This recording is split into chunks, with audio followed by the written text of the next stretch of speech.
on to classify skeletal muscle fiber types, and we're going to classify them on two bases, okay?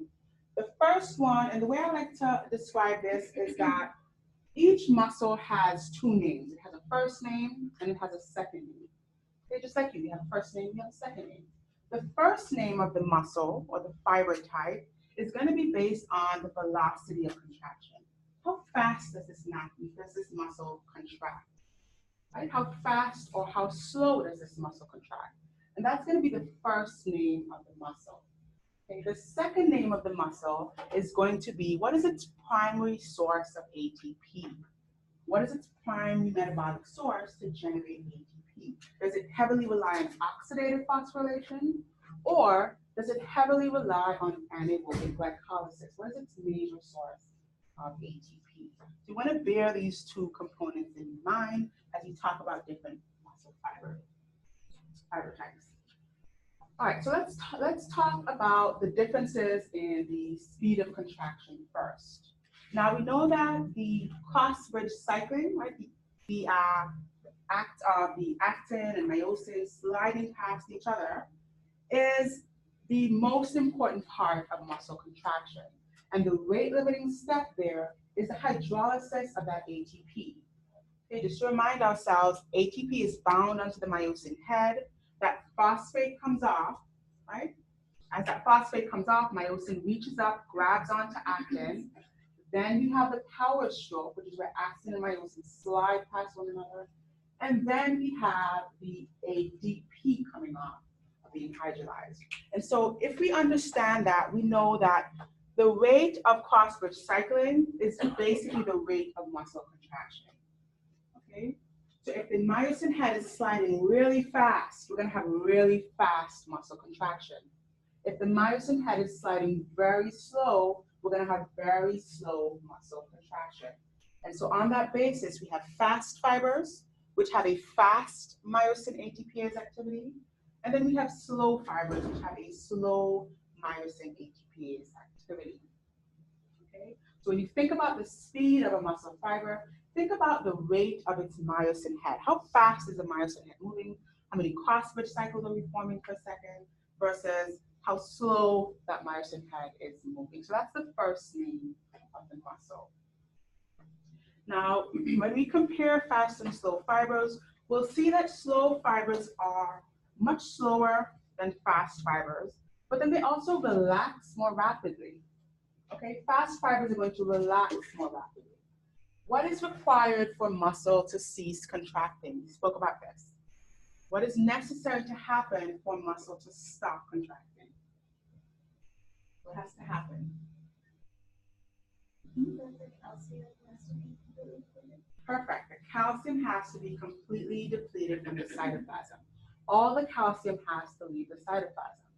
All right, that's going to uncover or recover those myosin binding sites. And so having a faster rate of the calcium ATPase pump, right? Where's the calcium ATPase pump? Where's the calcium ATPase pump?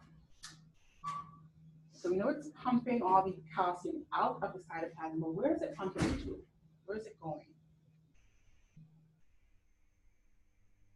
Where does all that calcium go after it leaves the cytoplasm? It's going to go back into the SR, right? It's going to go back into the sarcoplasmic reticulum. And so on the membrane of the sarcoplasmic reticulum, we have these calcium ATPase pumps. And basically, if they have a faster rate of ATPase activity, they're going to allow this muscle to relax faster. And so we want to bear this in mind. Faster fibers contract faster, but they also relax faster as well. And same thing for slow fibers. Slow fibers are going to contract slower, and they also relax much slower. This is because of the myosin ATPase activity speed and the calcium ATPase activity speed. Okay. Now let's look at some examples of different muscles and talk about their speed of contraction. So if we take the extraocular muscles, for example, and we stimulate the muscle at this point, we'll notice that it's going to reach its peak of maximum tension very quickly. And this is a fast fiber, Okay, its rate of contraction is going to be much faster. Its rate of relaxation is going to be much faster. And think about this example in your body. Smaller muscles, like the muscles of your eyes, okay, they're going to reach their maximum peak, their maximum tension much quicker. And that's because of that increased myosin ATPase activity. Let's take, for example, an intermediate fiber here, like the gastrocnemius muscle. We talked about the gastrocnemius muscle in lab this week. And this is a muscle in the calf that has to sustain itself. It has to sustain contraction for an extended period of time. It's part of your postural muscles, walking, standing, and that sort of thing. And so it's going to contract at a much slower rate than, say, the muscles of your eyes or your fingers, right? Those faster fibers. And then if we look at an even slower fiber, take the soleus muscle, it's going to contract at a rate that's about 10 times slower than fast fibers. So if we took the soleus muscle and we look at its rate of cross-bridge cycling, we would see that if the soleus muscle generated, let's say, 10 cross-bridges per second, a muscle like the extraocular muscle would generate 100 cross-bridges per second. Okay, so it has a significantly faster rate than a slow muscle like the soleus. Okay. All right, so that was the first name of the muscle that is based on its speed of contraction, right? And on that basis, we have fast fibers, we have slow fibers. Let's talk about the second name of the muscle. And the second name is based on its primary source of ATP, all right? And we spoke about these two processes, whether it's primarily relying on glycolysis or whether it's primarily relying on oxidative phosphorylation.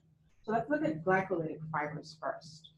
Now, glycolytic fibers, as you would expect, heavily rely on anaerobic glycolysis.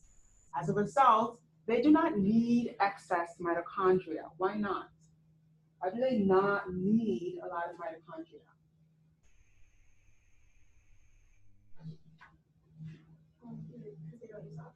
Because they do not rely on oxygen. They do not rely on oxidative phosphorylation, which takes place in the mitochondria. Okay, so we have few mitochondria in this type of muscle, in this type of fiber. We also have lots of glycolytic enzymes. What are these glycolytic enzymes and why do we see them in excess in these types of fibers? Why do we have lots of glycolytic enzymes in this type of fiber?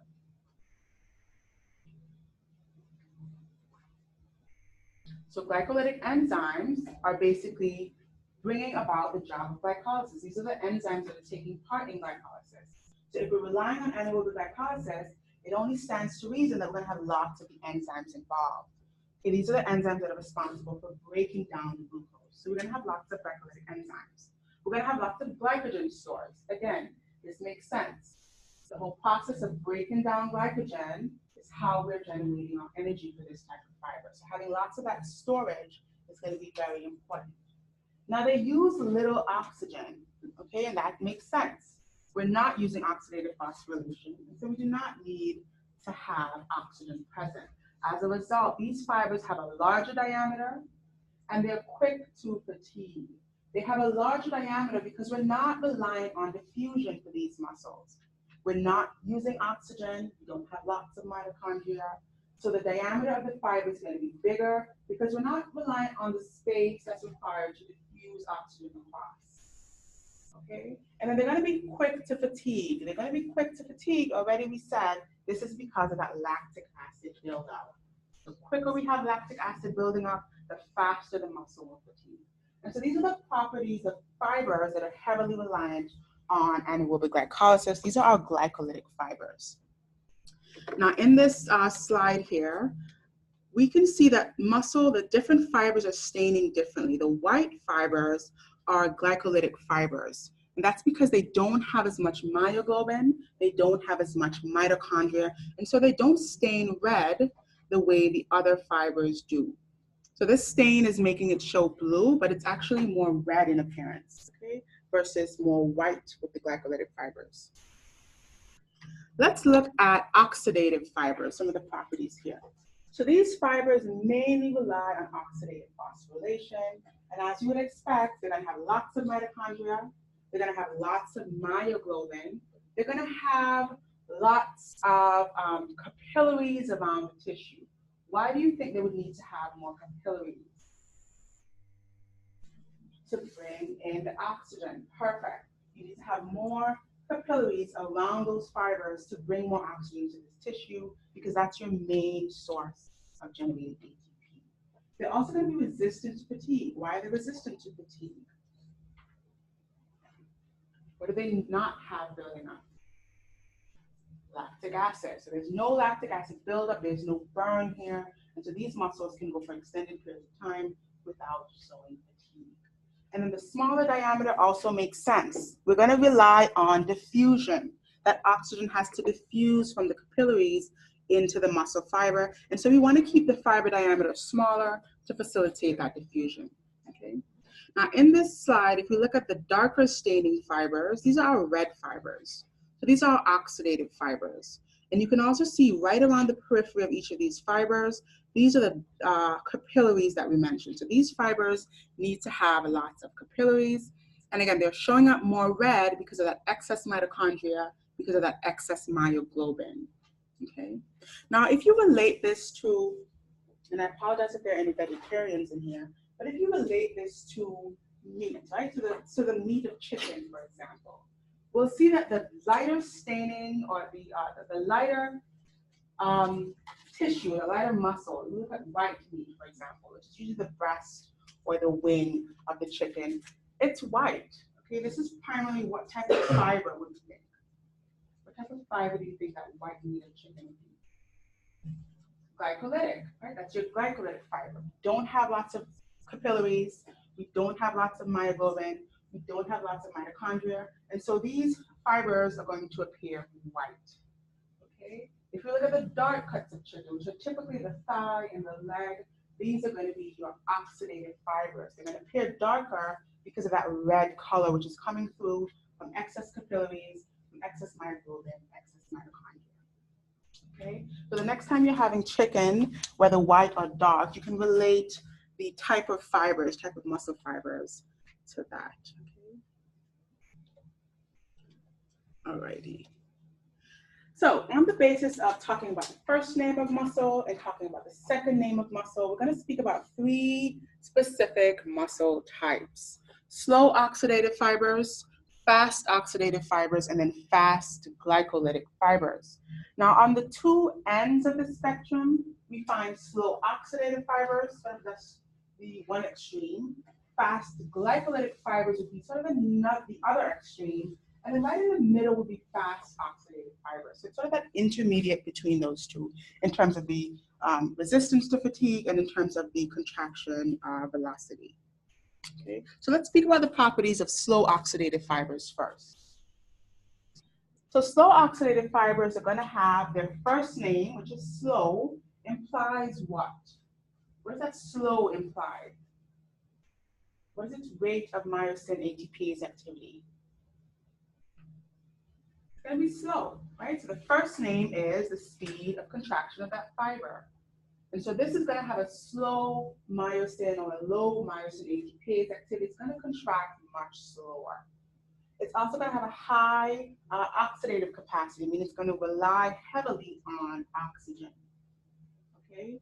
And all the other features that we mentioned go along with oxidative capacity. Lots of mitochondria, right? That's the location of oxidative phosphorylation. Lots of blood supply, lots of myoglobin. The diameter of this fiber is going to be small, right?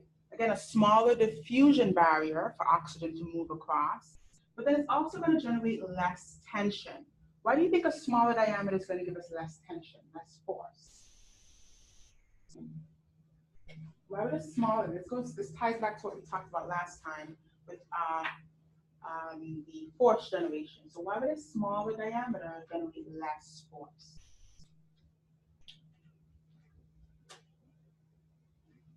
Why would a smaller diameter muscle generate less force?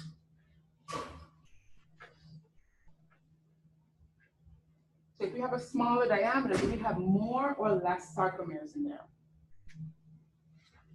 Less sarcomeres. We have less sarcomeres in parallel in that smaller diameter. And so as a result, we have less cross bridges, so we're going to generate less force.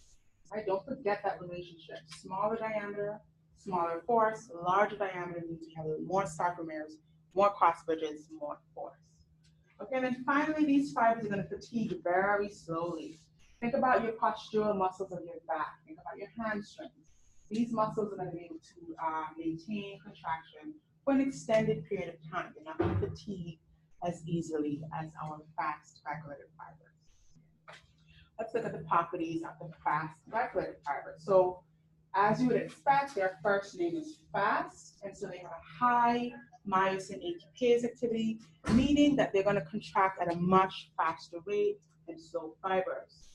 Now, they're heavily reliant on glycolysis, right? Anaerobic glycolysis, which means they have lots of oxygen being stored, they have lots of glycolytic enzymes. Now, they don't have myoglobin, so they appear white. And then they have a larger fiber diameter. That larger fiber diameter is going to relate to more or less force.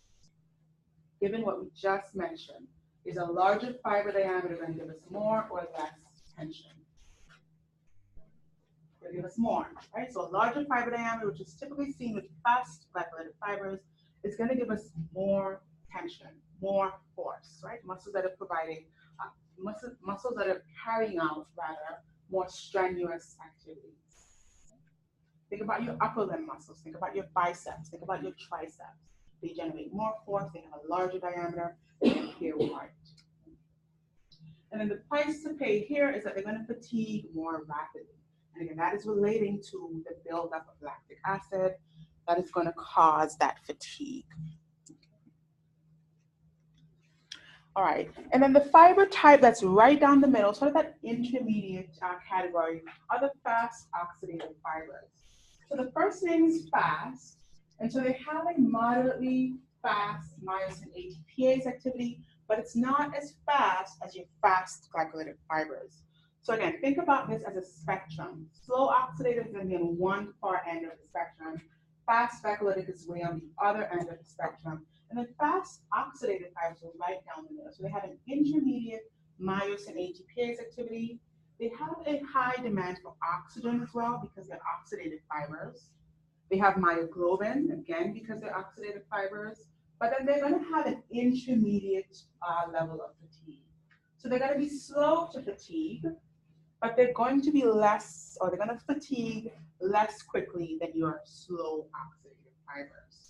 And then if you look at their diameter, it's going to be right down the middle. It's going to be intermediate in between. Okay, so those are your three fiber types that we usually find throughout the body. Now, bear in mind, you don't usually have one muscle that's made one muscle that is consisting of all of one type. Okay, you usually have a predominant fiber type, but each muscle usually has a good mix of each of those fiber types, and then it'll have a predominantly more of one type or the other. Okay, I hope that makes sense.